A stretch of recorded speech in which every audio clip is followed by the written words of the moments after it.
Hello, I'm Drake. Welcome to Working Dragon Mystic, where we teach real occult and magical knowledge so that you can manifest real and tangible results in your life. Today we're going to be talking about the magical properties and uses of black pepper, so stay tuned.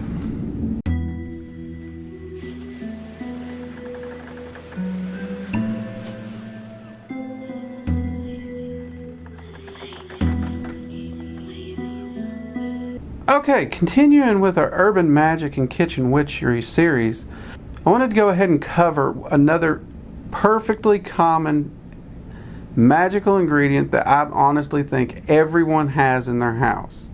I know people who are allergic to it and still have it in their house, and that's black pepper. Now, as a guy, I know salt and black pepper are the foundation of any good barbecue rub. So we may have to throw in a few barbecue recipes that we can use magically. Also, it gives me an excuse to grill out.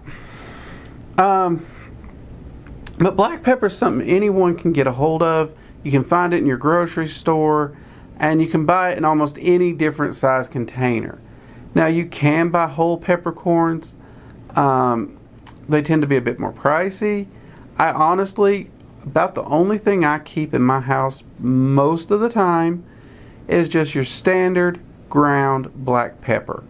I don't care if it's Walmart brand, I don't care if it's Save-A-Lot brand, Sam's Club, Costco, it don't matter. Though I have found that some brands do slightly have a better flavor that I like. Now, me personally, I like the bit more pungent ones, one with a bit more to them. So I'll try and find those, which Sam's Club actually has a really good one in my opinion. But this is an item that, like salt, you can easily sprinkle it around your home and around windowsills for magical protections. In fact, let's go ahead and cover some of the properties of black pepper. Black pepper is wonderful for protection, banishing, cleansing, and one of my personal favorite, it also helps ward and defend against magical scrying attempts. It's also great for boosting passion. So if you're wanting to throw that romantic relationship and you're hoping to sway things in your favor, guys, ladies, either way, a little bit of pepper into the dinner that you're fixing for your partner or significant other, your date, is a great way to boost that up. I know some people who do use it in like mojo bags or sachets and pouches, but I've always steered away from that because I found that the pepper smell sometimes isn't something that most people will enjoy, and it's strong enough that if you're wearing or keeping this packet on you, it could create an unpleasant scent. So if you are wanting to use pepper in the form of a mojo bag or something to increase passion or protection around you, I would actually recommend putting the sachet under your mattress or in your pillowcase. That way it links it to you, but you don't have to have it on your person. Now, like I said earlier, you can sprinkle this around doorways and windowsills like we discussed in our salt video in order to protect your home. It's also great for banishing. So if you have a room or something that the energy's really just bad, you can sprinkle some pepper around the room to help banish entities and energies in that room. I don't really use it this way, and the main reason for that is you're going to have to vacuum. I'm not a big vacuumer. So again, this is one where you can add this to water and use it as a mist. In fact, you can even add it to the same water the way we did the salt and use it for a banishing mist. However, if you do this, I recommend not spraying it on your skin or anywhere near your face because you're going to get that black pepper in your face. I had a buddy, he done that, and he didn't think, and he got used to just using the salt spray, and he maced himself. We all thought it was funny as heck. He didn't find it so funny, but so don't be spraying your face if you put the pepper in the water.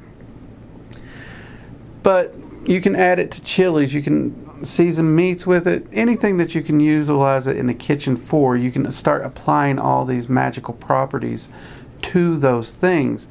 Last week, or during our salt video, we mentioned soups.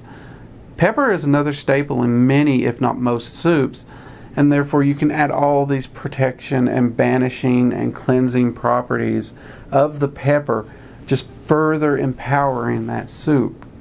Now, one thing that I have noticed that pepper is used for quite often is hot foot powders, driving people away. So I have a friend and she loves using pepper for this. She will actually cook and be nice and courteous to the person she's trying to drive away, because she's enchanting the food to get them the heck out of her life.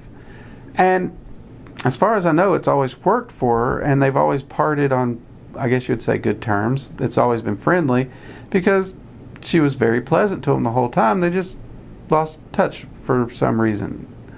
They just couldn't ever explain. They just said, oh, we lost touch with her.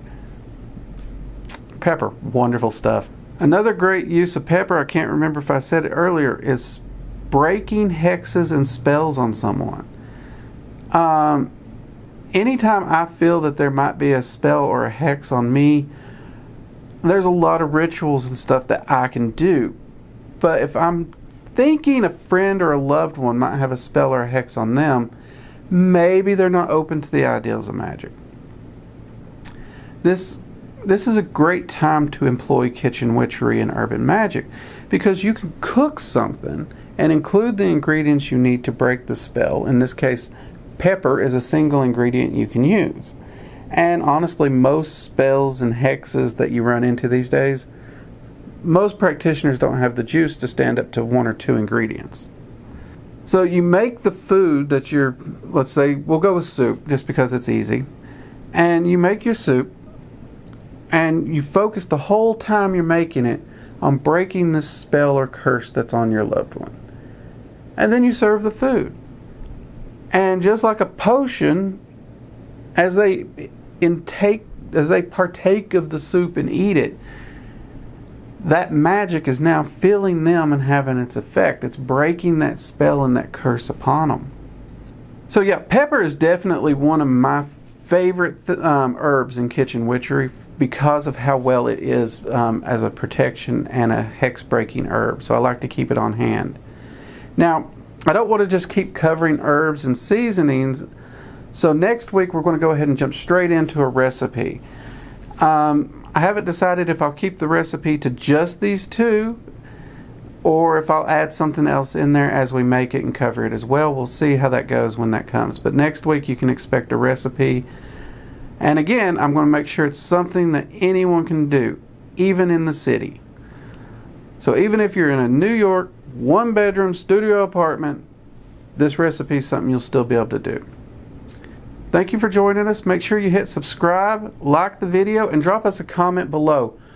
Are there any herbs or seasonings that you would be curious about that are common in your house that you would like us to cover and find out their magical properties? Also, be sure to check out some of our other videos. I'm Drake, and this has been Working Dragon Mystic. I'll catch you next time. Bye-bye.